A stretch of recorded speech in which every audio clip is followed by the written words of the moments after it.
Repare bem nessa imagem. Você sente algo estranho? Existe alguma coisa errada nelas, isso é um fato. Mas o que? Não há sangue, não há monstros, não há nenhuma ameaça aparente. E esse é justamente o problema. Não há nada, ou, pelo menos, é o que parece. A psicologia chama esse fenômeno de espaço liminar. Ambientes que parecem familiares à primeira vista, mas ao mesmo tempo soam completamente errados. Você é tomado pela ansiedade causada por áreas normalmente estariam cheias, mas que se encontram vazias, silenciosas e estáticas. Mas será que ela está tão vazia mesmo? Hoje eu queria fazer um vídeo um pouco diferente. Normalmente eu vejo o filme, faço um resumo, coloco umas piadas e depois eu dou minha opinião sobre o filme. Mas o filme que eu quero abordar hoje nos abre a possibilidade de falar um pouco mais sobre ele. Porque eu não quero falar apenas sobre o filme, mas eu quero falar sobre o fenômeno em si. Eu estou falando de Backrooms. Eu estou bem no tempo ainda de falar sobre o filme, né, pra pegar o hype. Eu sou profissional de fazer coisas no hype. E já vou logo adiantando que vai ter o resumo do filme aqui, com spoilers, tá? Se você não viu ainda, esteja avisado. Sim, eu aprendi minha lição. Muita gente tem pegado no meu pé falando que eu não aviso sobre os spoilers. Então eu tô avisando já de antemão que terão spoilers nesse vídeo sobre o filme do Backrooms, tá? Então esteja avisado. Mas como eu falei, o vídeo de hoje vai ser um pouco diferente. Eu quero ir além do resumo do filme. Eu quero comentar um pouco sobre o fenômeno que é isso. Uma história de internet tomar as telas de Hollywood. Então, vem comigo. A gente só precisa atravessar essa porta.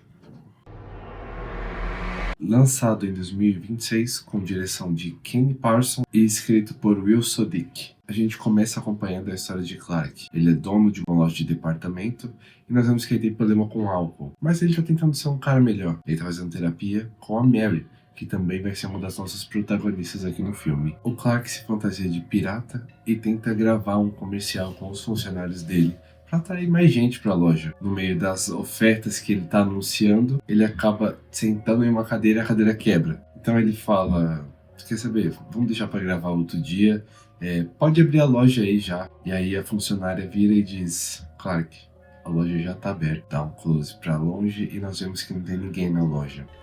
Vamos gravar de novo? Ou Não. Cat, pode abrir a loja, vai. já tá aberta?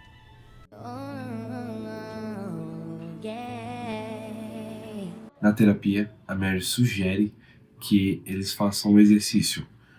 Eles vão simular a conversa que o Clark teve com a esposa na noite em que ele foi expulso de casa. E daí que surge uma das frases que virou meme do filme, que é: eu sou um arquiteto. Eu sou um arquiteto, porra!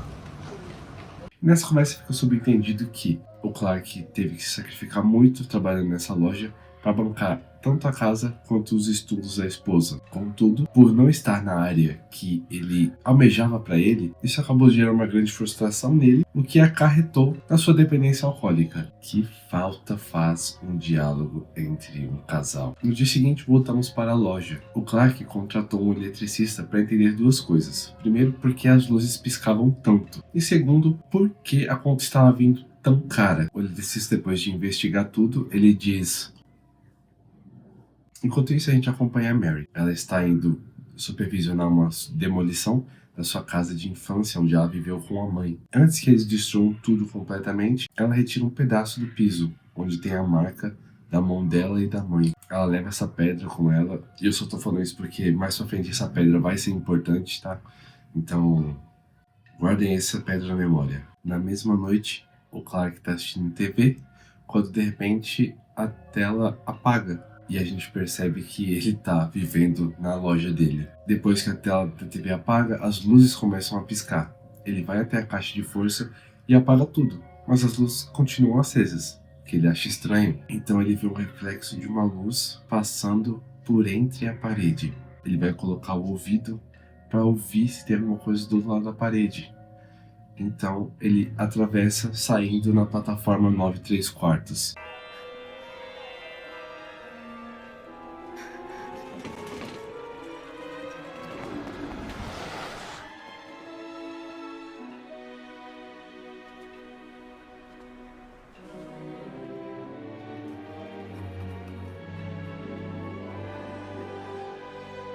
Lá tem uma pilha enorme de cadeiras e mesas bem na frente por onde ele passou. E ele vai explorar o lugar. Parece a coisa mais sensata a se fazer aqui nesse momento. Ele começa a investigar tudo até chegar numa placa que está escrito continue.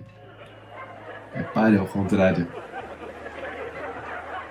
E aqui já começa então essas salas limiares em que parecem muito familiares, mas tem muita coisa estranha rolando ali, sabe? Você não se sente confortável. Tem uma música que faz a gente sentir esse desconforto logo de cara.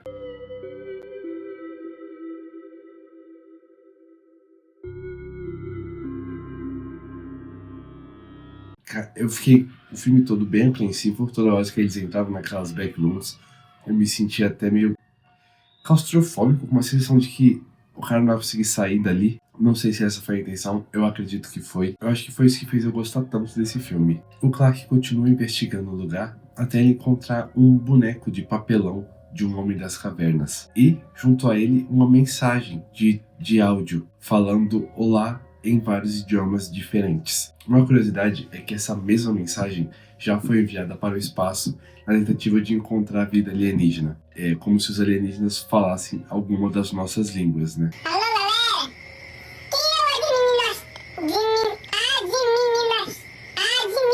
Ele encontra uma portinha bem pequenininha e aí ele passa por lá. Enquanto ele tá passando, ele ouve alguma coisa destruindo o Homem das Cavernas. Eu acho que o Homem das Cavernas disse alguma coisa que a criatura não gostou. Eu só espero que os ETs, quando recebam a nossa mensagem, não interpretem mal também, desse jeito. É claro que depois de ouvir que tem alguma criatura ali, ele volta correndo e ele passa pela porta. E não, ele volta, pega um banquinho e passa de novo. Porque ele pegou um banquinho. Na consulta seguinte, o Clark conta tudo pra Mary. Ele fala sobre as salas, fala sobre os corredores, fala sobre a porta fantasma. E ele leva até um desenho pra ilustrar pra ela o que ele viu. Já dá a entender que ele voltou lá outras vezes. Né? Só que é claro que a Mary não acredita. Ela acha toda essa história uma maluquice. E ela conhece bem de maluco, ela é psicóloga. Então o Clark faz a coisa mais sensata que alguém poderia fazer nesse momento. Ah é? Você não acredita em mim? Então eu vou te provar. Ele volta pra loja e ele leva os dois funcionários dele, o Juliano Floss e a namorada, e pede pra que ele leve a câmera. Afinal, a câmera que ele estava usando pra gravar aquele comercial no início do filme era do Juliano Floss. O Clark diz, bom, agora a gente só tem que atravessar essa porta. E é um desenho que ele fez na parede. E o Juliano Floss e a namorada ficam com uma cara de Drake, cadê a porta? Drake! Que foi? Cadê a porta? Vai ser aí, ué, não tá vendo o desenho da porta? Logo todo mundo atravessa a porta e ninguém questiona muito sobre isso. A menina faz uma piadinha sobre achar ter sido drogada, mas não passa disso, uma piadinha rápida sobre a situação em si. E tudo bem, não dá tempo de a gente ficar enrolando sobre se eles são bruxos ou se eles são trouxas.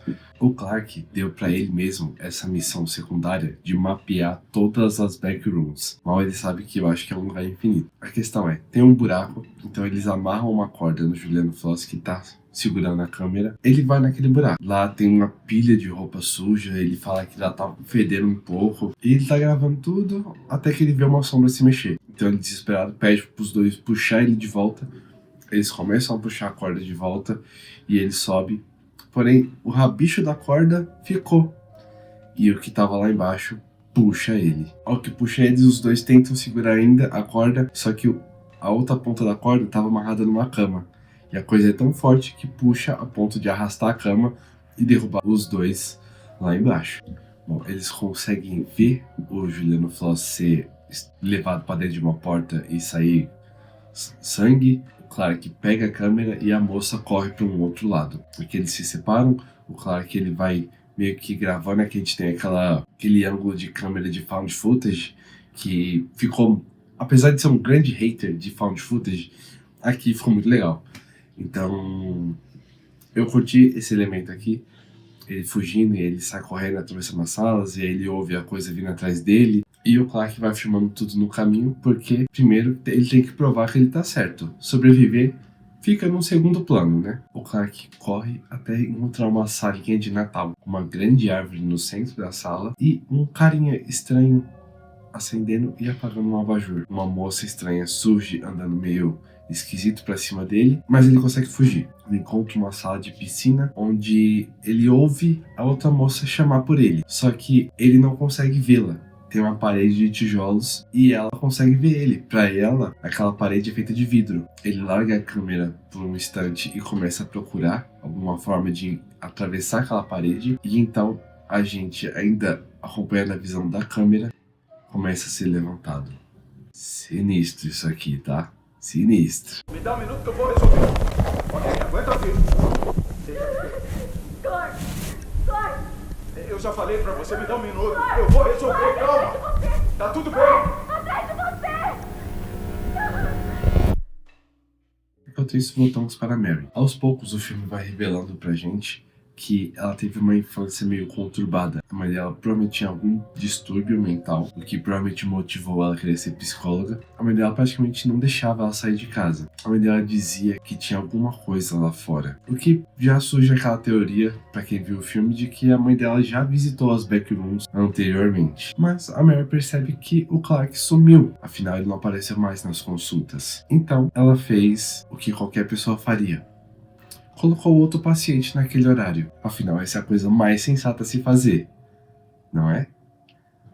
Só que nós estamos em um filme de terror, presta atenção, meu. Pessoas não tomam decisões sensatas em filmes de terror. Então ela foi atrás do Clark. Ela chega no porão da loja e encontra a porta falsa desenhada na parede. E ela simplesmente atravessa. Pelo menos o Clark conseguiu provar que ele estava falando a verdade. Ela começa a caminhar pelos corredores, entrando em algumas salas, procurando pelo Clark. Até que ela encontra um desenho bizarro na parede que mais parece um aviso. E aí quando ela vira, ela encontra o Clark ali no cantinho da sala, como aquela criança que diz no domingo, 10 horas da noite, que mãe, tem que levar cartolina amanhã. Eles ouvem passos vindo, passos pesados, e a Mary pergunta quem é que tá vindo. E ele fala, não, sou só eu, você confia em mim. Você me conhece. E aí ele dá um mata-leão nela, e quando ela acorda, ela tá amarrada em uma cadeira, com aquelas criaturas estranhas em volta deles. O carinho da abajur, aquela moça estranha está no canto da sala, tem um gordinho sentado na mesa junto com ela. O Clark explica o que ele acha que são os backrooms. Funciona como um armazenamento de memórias. As coisas ali são distorcidas, aquela é a forma como elas ainda são lembradas. Inclusive, essas pessoas que vivem ali são isso, memórias esquecidas das pessoas reais. O Clark continua a explicação dele e ele diz que aquelas criaturas que vivem ali não sentem dor. Para provar isso, ele enfia a faca no pescoço do gordinho, que nem reage. Então, ele retira a faca, ele abre a barriga do bicho e tira um montão de espuma, como se ele fosse um estofado, e ele manda a frase mais tranquila possível. Dá pra comer eles. Meio nojento. Sim. Mas vai me dizer que isso aí não parece suspiro. Depois dessa demonstração culinária do Clark, ele explica por que ele trouxe a Mary até ali. Ele quer que ela diga que ele nunca esteve errado, que todas as desgraças que aconteceram na vida dele foram por culpa de outras pessoas e não por causa dele. O que eu errei? O que eu errei? O que eu errei? Me fala! Então eles repetem aquele exercício na terapia, de simular a noite em que ele foi expulso de casa. Só que dessa vez a Mary, ela quebra o personagem. Ela diz o exato oposto que o Clark queria ouvir. Ela diz que tudo que aconteceu na vida dele foi por culpa dele. Ela diz que ele sempre esteve errado, que ele nunca assumiu a culpa de nada e que a culpa sempre é de outra coisa. E adivinha só, ele é o cérebro dele. Expulso de casa? A culpa é da esposa.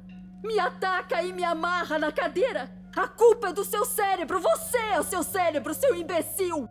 Um detalhe importante que eu deixei passar é que tem uma hora que o Clark ele abre a porta da geladeira e a gente vê a cabeça da outra menina dentro do freezer.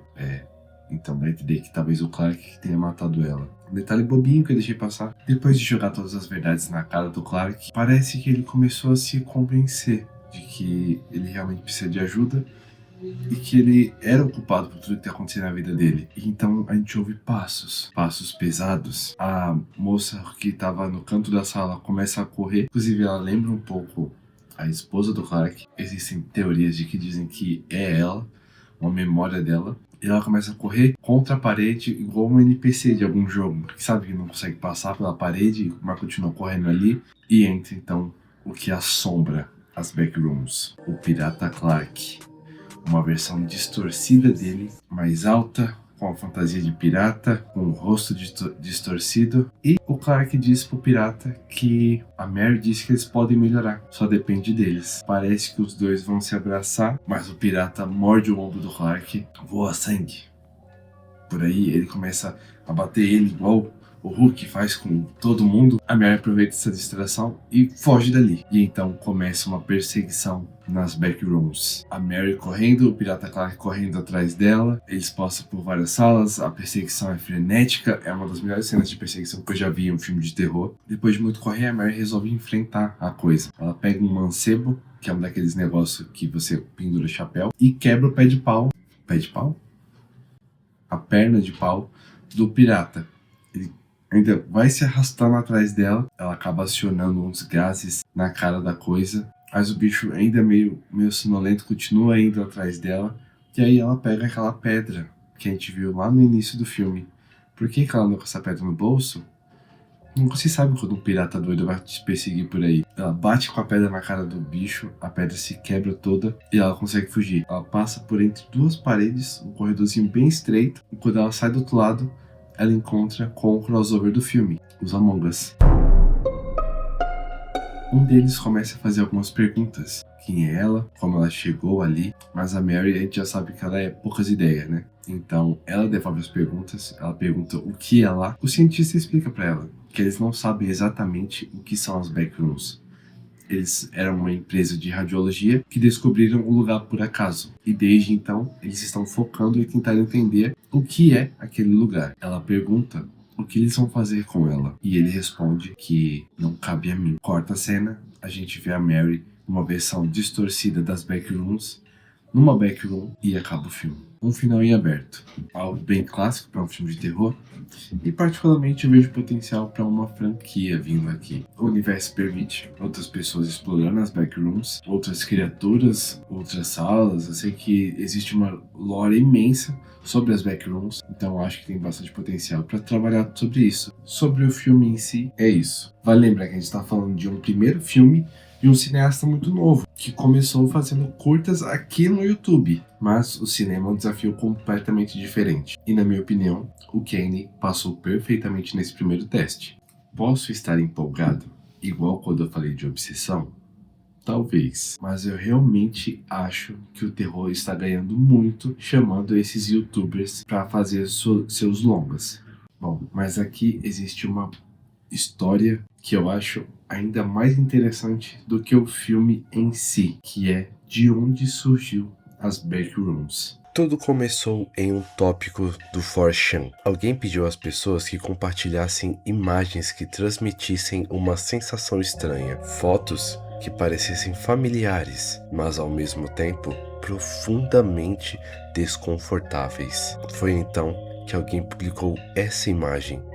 Junto dela havia apenas um pequeno texto: se você não tomar cuidado e acabar atravessando a realidade nos lugares errados, você vai acabar no backrooms, onde não há nada além do fedor de carpete velho e úmido, a loucura do amarelo monocromático, o ruído infinito de luzes fluorescentes no zumbido máximo e aproximadamente 600 milhões de milhares quadrados de salas vazias, segmentadas aleatoriamente para ficar preso. Deus te salve se você ouvir algo vagando por perto, porque com certeza ele te ouviu.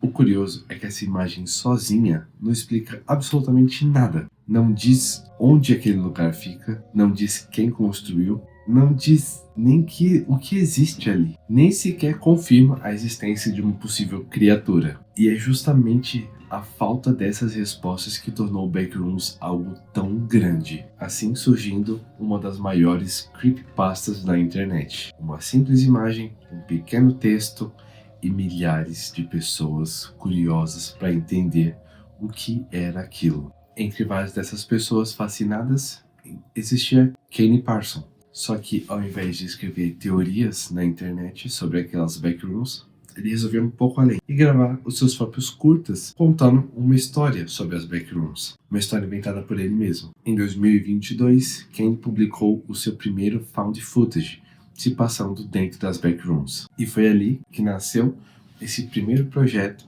que futuramente se tornou esse filme que tem faturado milhões de bilheteria. Eu assisti o primeiro curta dele e lá a gente já consegue ver algumas das ideias que foram parar no filme, como por exemplo, explorar com uma câmera num estilo found footage, a sensação constante de ter alguém te observando. E o primeiro resultado já foi um sucesso. O primeiro vídeo do Kane acumula mais de centenas de milhões de visualizações, o que já mostrava que as Backrooms não era apenas uma historinha de internet, era algo maior já, com um grupo de pessoas interessadas em saber um pouco mais sobre. Se você acompanha um pouco de cinema de terror, você sabe que a A24 tem um estilo de dar chance para ideias que parecem ser bem inovadoras. Ela arrisca muito nessa, e durante essas arriscadas ela acaba fazendo grandes obras, assim como foi agora o Backrooms.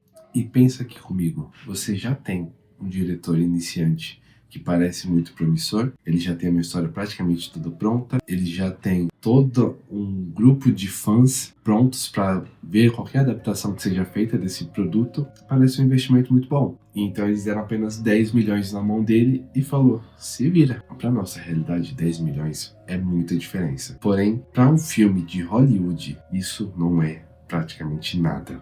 Hoje em dia tem muito filme que gasta muito mais que isso só para refazer um efeito especial que ficou ruim. Então você fazer um filme todo do zero, só com 10 milhões, é pouquíssima grana. Eu cheguei a assistir alguns curtas do Kane, mas eu não quero abordar tanto eles aqui, porque o vídeo já tá ficando extenso demais. Pode ser assunto para um outro vídeo. Um vídeo analisando somente os curtas do Kane Parker, do Kane Parson.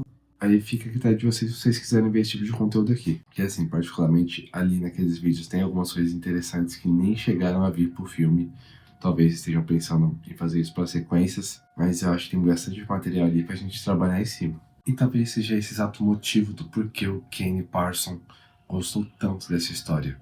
Não é pela lore, não é pelas criaturas, é pela sensação de que todo mundo já esteve num ambiente parecido com as Backrooms. Uma escola durante as férias, um shopping prestes a fechar, um corredor de hotel no meio da madrugada. Lugares completamente normais, mas que quando vazios, parecem errados. A gente olha e sabe que não existe nenhum monstro ali, mas alguma coisa dentro da nossa mente diz: vai embora. Talvez seja isso que o Kane entendeu. As Backrooms não precisam de um grande vilão, de uma grande criatura. Não precisa de uma explicação de onde elas vieram. O verdadeiro terror é sempre a sensação de estar em um lugar que não deveria estar. E tudo isso nasceu de uma simples foto num fórum de internet e agora tomou parte das salas de Hollywood. Eu acho isso extremamente incrível. Quem mais sabe o que pode surgir da internet que vai chegar no mundo todo através do cinema? E sinceramente, eu espero que essa tendência que Hollywood tem tido continue, dando chance para novos talentos, o Kane Parker, Kane Parson, o cara do Obsessão, o Carrie Baker, e que abra um espaço no meio desse monte de remake e continuações para novas histórias que a gente quer conhecer, que a gente pode conhecer, que deem chance para esses novos talentos também. Muito obrigado a você que assistiu o vídeo até aqui. Agora eu quero saber de você. Depois de tudo que eu falei aqui, esse lugar ainda parece tão vazio?